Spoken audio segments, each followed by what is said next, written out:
baka naman pwede pag-usapan natin yung ano. O ayan, katulad nito, yung mga patarpulin daw ni Bongbong. Ayan, tingnan ninyo. Para lang sige, pag-usapan natin ito mabilis. Dumepensa ang Malacanang matapos ibida umano ang mukha ni PBBM sa mga ayuda operation ng gobyerno sa gitna ng pagsirit ng presyo ng krudo. Assurance daw ang presensya ng Pangulo sa panahon ng krisis. Narito ang agenda report ni Ivy Reyes. Kapag ipinakitang nagtatrabaho, epal. Kapag naman wala sa mata ng publiko, ang tanong daw ng iba, nasaan ang Pangulo? Ito ang sagot ng Malacanang sa Alam mo ibig sabihin nun, pag nagpakita ng muka, epal. Pagka nawawala, nagtatanong nasaan ang Pangulo, anong gagawin? Mag-resign. Ibig sabihin, Claire Castro, clear as day. Ayaw na ng tao sa kanya. Ano man ang gawin niya, ayaw na ng tao sa kanya. So anong gagawin niya? Lumayas na siya. Hindi pa ba mahirap isipin yon? Sinabihan ka na ganyan pag pinag-iinitan ka ng nanay mo Kahit anong gawin mo. Magluto ka, magsaing ka. Ano ba to sinaing mo? Magluto ka. Ano ba to maalat? Maglinis ka. Ang kalat-kalat, 'di ba? Yung kahit na anong gawin mo, may reklamo, ibig sabihin ayaw na sa'yo. Pag ayaw na sa'yo, anong gagawin mo? Pipilit mo pa yung sarili mo? Hindi na, lumayas ka na. Umuwi ka na sa probinsya nyo, magtanim ka ng kamote ron. Kung gusto mo lahat ng pulbos sa probinsya nyo, ubusin mo, singhutin mo lahat, wala kaming paki. Basta wag ka nang maging presidente ng Pilipinas, okay na kami doon. Bumabatiko sa mga patarpulin ni PBBM sa ayuda operations ng gobyerno sa gitna ng pagsirit ng presyo ng petrolyo. Sa ilalim kasi ng General Appropriations Act of 2026, may probisyong ipinagbabawal ang pag-display ng pangalan at imahe ng mga public official sa mga government project. Kahit logo, motto, color motif, initials at simbolo ng politiko, bawal dito. Bawal? Ba't ginagawa nyo? Tarantado yan si Bongbong Bawal pala, ba't nandun yung mukha niya? Sabi niya, hindi, sinabi na namin tanggalin ulul. Kaya nyo pinapatanggal kasi sinita kayo ng tao. Sinabi ng tao na, akala ko ba bawal? Tinan nyo simpleng bagay lang yan Bawal maglagay ng mga mukha ng mga epal na politiko sa mga ayudahan. Nandun yung mukha niya. Simpleng bagay, hindi nila magawa Paano pa kaya yung pagdating sa pagnanakaw? Bawal magnakaw. Kung yan nga simpleng mukha lang na ilalagay dyan, hindi nila magawa yung pa kayang hindi magnakaw.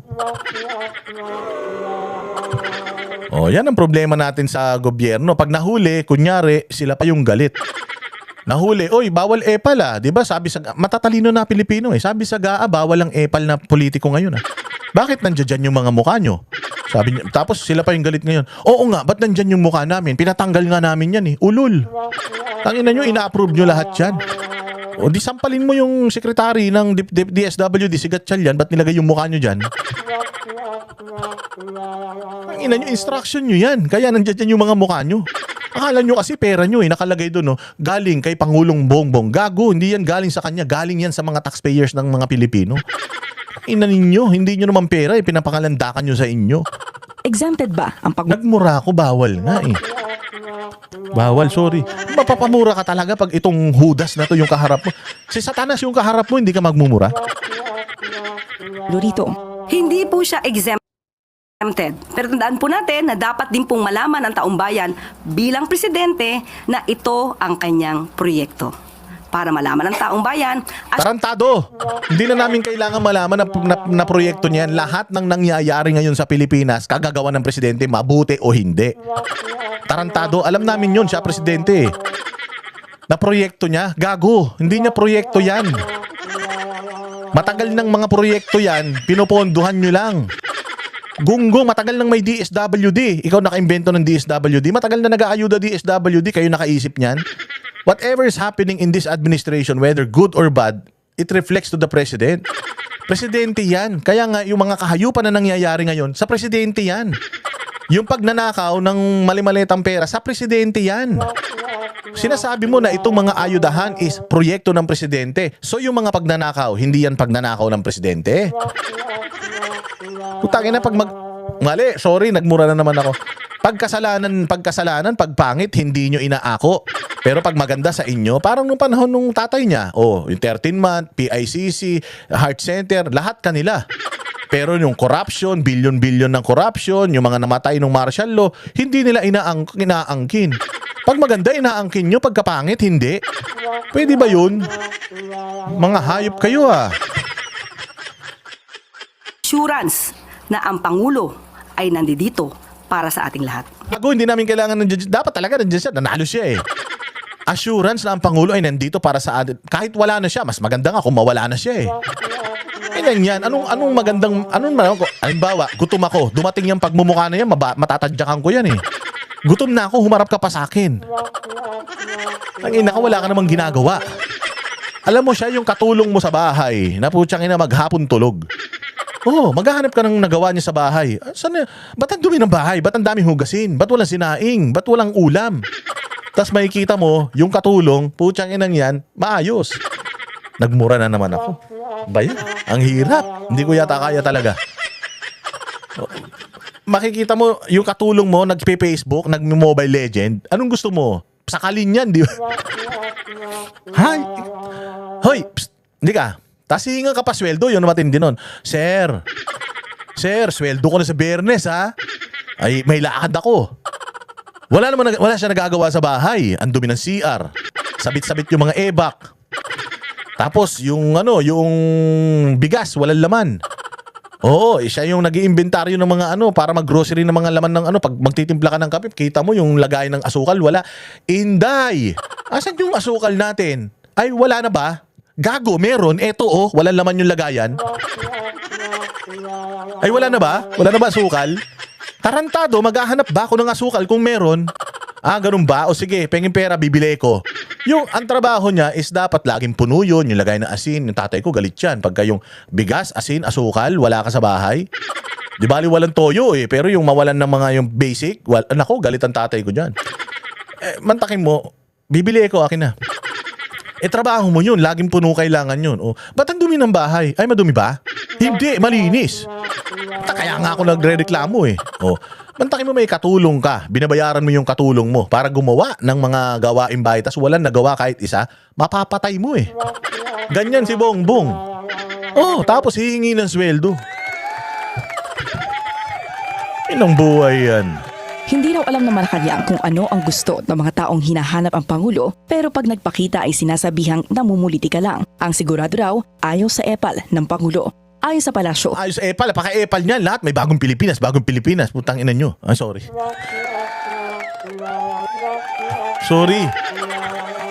Ay, ang hirap. Ang hirap. Siguro pag presidente na si Inday, pangako, hindi na ako magmumura. Ang pinakamalaking garantiya ng Pangulo sa panahon. Sabi niya, hindi na daw alam ng Malacanang kung anong gusto ng tao. Hindi nyo na pala alam kung anong gusto ng tao, lumayas na kayo. Malis na kayo dyan. Pag nasa labas, galit. Pag nasa loob, galit. Di na namin alam kung paano. Hindi nyo na pala alam, lumayas na kayo. Yun na lang, hindi nyo pa nagagawa eh. Pag ginawa nyo na yun, lumayas na kayo sa Pilipinas. Ayan na. Yan na yung pinakamagandang nagawa nyo sa Pilipinas, mga hayop kayo. Ngayon ay ang kanyang presensya. Samantala, napunta uli sa usapin ng 2028 elections ang isang television interview ni PBBM nang sabihin nitong nangangamba siyang baka mauwi sa wala ang lahat ng kanyang legacy sa kamay ng anyay isang former ally. Ang kapal ng mukha, di ba? Nangihinayang daw siya na mawala yung legacy niya. Gago, wala kayong legacy. Ang legacy nyo, magnakaw. Ang legacy ng tatay mo, magnakaw at mag-abuso ng karapatang pantao. Ang nanay mo, magnanakaw din. Ikaw, magnanakaw ka din daw. At legacy mo din namang abuso ng karapatang pantao. Tinan mo itong inaabuso ninyo na Kingdom of Jesus Christ sa simbahan, mga hayop kayo. Hindi ba? Yan ang legacy mo. Wala kang legacy. Anong nagawa mo? Bukod sa binago ninyo yung logo ng Department of ng Department of Tourism, yung PAGCOR, binago nyo yung logo. Department of Tourism, binago nyo yung slogan. Yun lang nagawa mo. Tsaka inubos yung pera ng taong bayan. Yun ang legacy ninyo. Mga flood control. Ang tawag nga sa'yo, Mr. Flood Control eh. Hayop ka. Ang legacy, wala kang legacy. Sabi ko nga sa inyo, mag-usap tayo.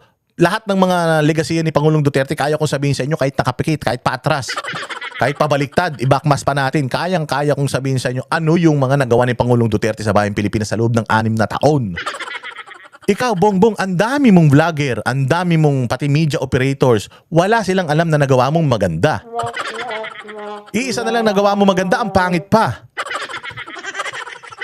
Alam mo, sabi ko nga sa iyo kung ikaw magre-resign, umalis ka na sa posisyon, umayaw ka na, Bongbong, yun ang pinakamagandang magagawa mo sa bayang Pilipinas. Wala nang iba. Wala na, kahit ipatiles mo buong EDSA, hindi ka na mamahalin ng taong bayan. Kahit pabubungan mo, lahat, buong Pilipinas, palagyan mo ng bubong para hindi tayo maarawan. Maniwala ka, Bongbong, ayaw na sa'yo ng taong bayan. Umalis ka ng Pilipinas, pag lumayas ka, pag umayaw ka na sa trabaho mo, umuwi ka na ng Ilocos, maniwala ka, baka lagyan pa namin ng gate yung Ilocos, wag ka lang makapunta ng Maynila. Oh, lalagyan namin ng gate, Great Wall of Ilocos, diyan ka na lang. Oh, diyan ka na, wag ka nang umalis. Wag ka nang pupunta rito. Kung pwede lang, Bongbong, yung umalis ka ngayon, di ba Semana Santa, yung magpenitensya ka, oo, bahala ka sa buhay mo kung gusto mo lunukin mo lahat ng mga illegal na mga substance sa buong Pilipinas. Wala kaming pakinggang ma-overdose ka, sa totoo lang. Tingnan mo, kaisa-isa kang presidente na pag may usapan na may nau-ospital, tuwan-tuwa yung mga Pilipino, abang ng abang. Patay na? Ay, buhay pa, ano ba yan? Di ba? Ganon kadiri-diri sa'yo ang mga Pilipino. Tingnan mo si Pangulong Duterte, nakakulong. Tingnan mo sa Hague, ang daming bulaklak.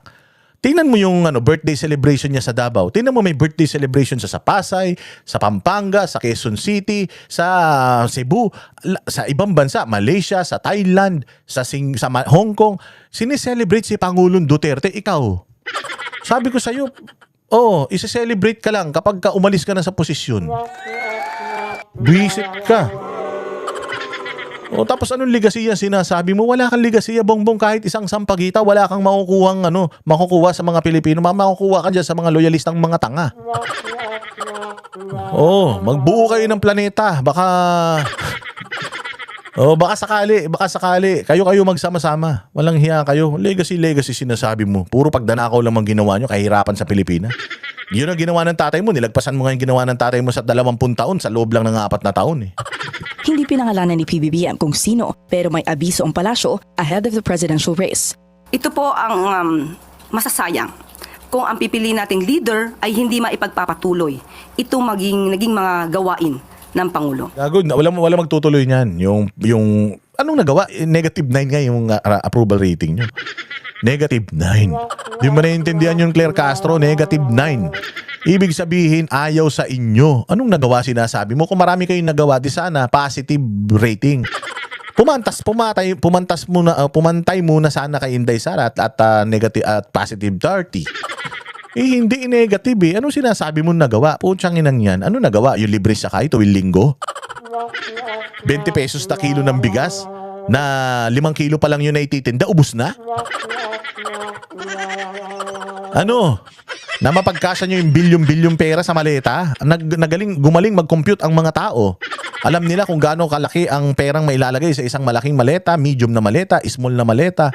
Alam na namin kung ilang milyon ang kasya sa isang paper bag, ilang milyon ang kasya sa isang envelope. Dahil sa inyo. Walang hiya kayo. So nakakahinayang po talaga. Dahil baka mamayagpag, muli, ang mga hindi dapat na mamayagpag at makalimutan, papanagutin ang dapat na managot. Yun lang. Mapapanagot talaga kayo. Yung amo mo. Boom angkan ng amo mo, sigurado ako mapapanagot. Ang pag-iimbestiga raw sa mga tiwali sa kanya mismong termino, hindi madali, pero ginawa raw ng Pangulo. Para sa agenda. Yan. Ganyan sila kagago. Di ba yan ang sinasabi ko sa inyo kanina? When you ask them, is the economy doing well? Is our economy okay? Sasabihin nila, yes, it's okay. Because that's the end of the question. Sasabihin mo lang, paano mo sasabihin na okay? Sabi ng mga Pilipino, hirap daw tayo. Well, number says, it's okay. So, it's okay. What about crime rate? It went down. It went down. Compared to before, it went down. Paano nyo masasabi? Ang daming mga hold-upan ngayon. Wala naman ako nakikita Lumabas ako kanina, wala naman ako nakita. So, fake news yan. Yeah? Anong masasabi mo? Secured ba ang ating education system? Maayos ba? Maayos na ngayon. Kumpara dati hindi maayos, ngayon maayos na. Paano mo nasabi na maayos? Sabi ng mga report, ganito, ganyan. Sabi nila hindi daw. Fake news yan. Yung natin, ma'am, yung sa petrolyo. Grabe, ang taas na ng bilihin, ang taas na ng presyo ng petrolyo. May krisis po ba tayo? Wala tayong krisis. Sapat ang ating supply. Ba't ang taas po ng presyo? Bahala kayo sa buhay nyo. Siyempre may gera dun Natural tataas yan. Pero, okay, wala tayong krisis. Sapat ang ating supply. Ganun lang sila. Hindi daw Fake news yan. Wala daw drugs. Mataas na daw ang drugs ngayon. Ganun ba? Mas mataas noon kaysa ngayon. Ngayon, okay na. Maayos na ang drugs. Sabi ni Rimulya. Sabi ng tao, hindi daw totoo yan kasi ganito, ganyan. Fake news yan. Ganun lang sila. Hindi nila aaminin na something is wrong kasi when they accept na something is wrong, hahanapan mo sila ng solusyon eh. Wala silang solusyon. So I'd rather deny that there's something wrong na hindi ko na kailangan mag-justify o hindi ko na kailangan magplano. Kasi nga naman, if there's nothing wrong, ba't ka magpaplano? Diba? Ganun ang style nila. Bulok.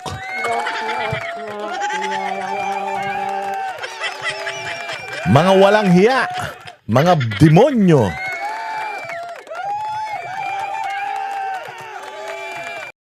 Kami ang boses ng masa, hindi natatakot. Katotohanan lang, di kami nalulunod. Walang bahid ng sismis, lahat ay totoo. Kahit sino ka pa, pag mali ka babanatan ka. Walang pinipili kulay, wala kaming kinikilingan. Basta para sa bayan, kami lalaban. Pagtama palakpakan, pag mali banatan. Di matitinag, di matatakot, para sa bayan tuloy ang sigaw. Sa harap ng kamera, walang halong takot. Mga baluktot, lahat kayo'y tutumba. Ang hustisya at totoo, yun lang ang mahalaga. Kahit sinong harang, di kami matitinag. Walang pinipiling kulay, wala kaming kinikilingan. Basta para sa bayan, kami lalaban. Pagtama palakpakan, pag mali banatan. Di matitinag, di matatakot, para sa bayan tuloy ang sigaw. Kung nasa tama ka, ikaw ay aming kasama. Pero pag mali ka, handa ka na bang mabasag? Banateros kami, walang inuunan. Dahil bayan muna, bago ang sarili.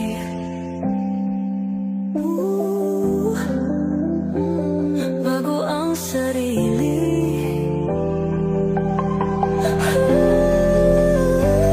Pagtama palakpakan, pag mali banatan. Banateros ang sigaw, katotohanan ang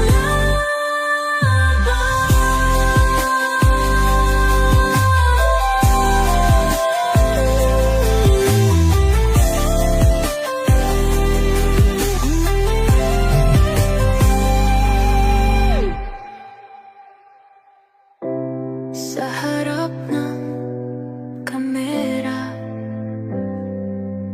walang